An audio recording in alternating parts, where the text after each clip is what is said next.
Thank you for choosing Rutland Regional Medical Center for your upcoming medical procedure. In this video, we will demonstrate what occurs once your total joint procedure is complete and once you are fully awake after surgery. Once your surgery is over, you will be introduced to the physical therapist and trained therapy technician. They will come to your room and evaluate you either the day of your surgery or the very next morning. Your therapist will ask questions about your pain level, your level of activity, and any equipment needed before surgery. They are also available to answer any questions you may have at any time, so ask them. It is important for you to let your therapist know the details of your home, such as the number of steps inside and out, location of handrails, and setup of bathrooms. Our goal is to make sure you are able to safely move around your home.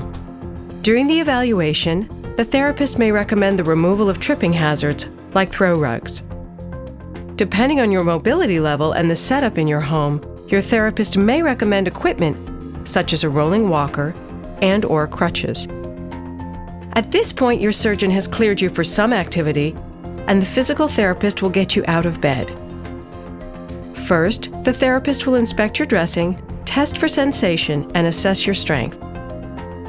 You will practice getting out of bed the same way you would as if you were home. It would be easiest for you to sit up towards the operative leg if possible. Continue until both heels are just off the mattress. At this point, you should be able to sit yourself up with assistance from the therapist. Once seated at the edge of the bed, you may feel slightly lightheaded or nauseous. Here, the therapist will assess your level of pain. A rolling walker will be placed in front of you. Prior to standing, the therapist will instruct you where to place your operative leg. At this point, you are allowed to put as much weight as is comfortable on the operative leg, unless otherwise instructed by your therapist. Some important cues to remember. Use your arms to push off from a stable support surface. Lean your body forward, thinking nose over toes. Do not reach for the assistive device until fully standing. Once standing, the therapist will adjust the rolling walker to fit you. The handles will line up with a bend in your wrist, allowing for the elbows to maintain a slight bend. Next, your therapist will teach you the safest way to walk. There are 3 steps. Step 1, slide the walker forward. Step 2, move the operative leg forward to the center of the walker. Step 3, using the walker to support yourself, move your non-surgical leg forward to meet the other leg. Next, your therapist will work with you to walk up and down stairs using either a crutch or a cane. First, advance your non-surgical leg onto the first step. Next, use your arms and your non-surgical leg to bring the operative leg onto the same step. As you do this, slightly bend the knee of the operative leg to avoid catching your toe. Take your time as you repeat this pattern all the way to the top. During this process, your therapist will be with you. Remember, your therapist is ready to answer any questions you may have, so be sure to ask them. This process is reversed on the way down. Inch close to the edge of the top step. Use the railing to support your weight and slowly lower the operative leg to the first step. Be sure to have the foot fully supported on the step and not too far forward. Again, using the railing for support, slowly lower the non-surgical leg.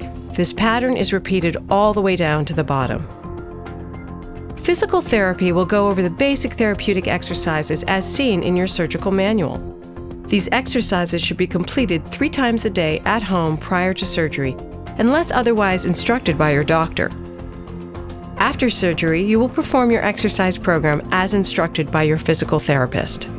For the first set of exercises, you will be laying on your back, in a bed, on a flat surface, or in a fully reclined chair. These exercises will help improve circulation and decrease the likelihood of blood clots. First are ankle pumps.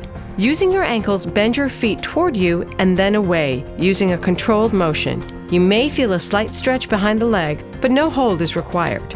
Next is the quad set. With both legs straight, tighten the muscle at the front of your thighs as you press the back of your knees down toward the bed. Hold for 3 to 5 seconds.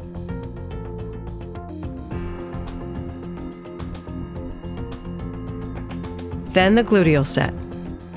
With your legs straight, squeeze your buttocks together tightly. Your hips may rise slightly off the bed. Hold for 3 to 5 seconds. Next is the active heel slide. Start with both legs stretched out in front of you. Slide your heels toward your buttocks as far as possible while keeping your heel on the bed. Hold for 3 to 5 seconds and slide it back. If you experience a cramp in your leg, lessen the distance. Repeat this exercise with the other leg. These exercises are important for your recovery, so if you have any questions, please ask your physical therapist. They are here to help. Your physical therapist may recommend other exercises depending on your type of surgery. After surgery, the use of ice is highly recommended. Ice is used to desensitize the surgical area as well as decrease pain and inflammation. Always use a barrier between you and ice, such as a pillowcase. Apply the ice while you are sitting or lying down and keep it in place for 20 minutes each time. Apply ice frequently throughout the day, but especially after physical activity and exercises. It's good to remember that ice is your friend. Your occupational therapist will help you to be as independent as possible with activities of daily living, such as dressing, bathing, and toileting.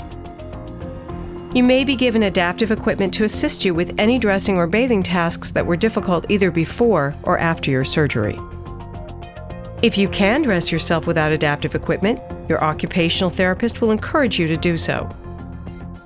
If you are having difficulty, equipment may include a reacher, a dressing stick, a long-handled sponge, a leg lifter, or a sock aid. Depending on your mobility level and how your home is set up, you may want to invest in additional equipment such as a shower chair, a tub transfer bench, grab bars, a commode, or an elevated toilet seat. It's time to leave the hospital.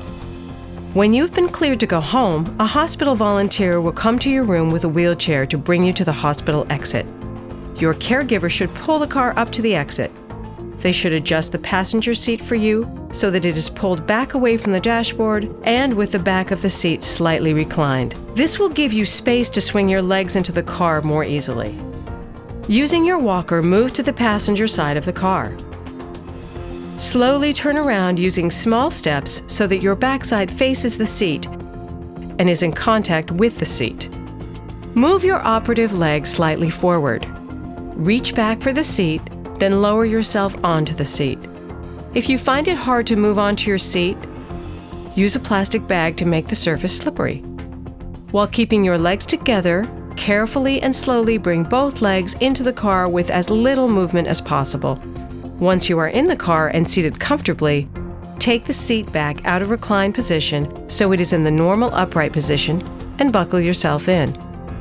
Please have someone at home to assist you during the first 2 weeks of your recovery after your surgery. During your recovery at home, it is very important that you always walk using your assistive device to prevent falls. This concludes the video on post-operative recovery from total knee replacement.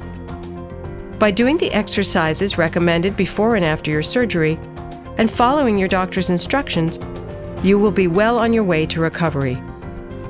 Thank you for choosing Rutland Regional Medical Center for your medical procedure and for taking the time to view this video. All of us wish you a full and successful recovery.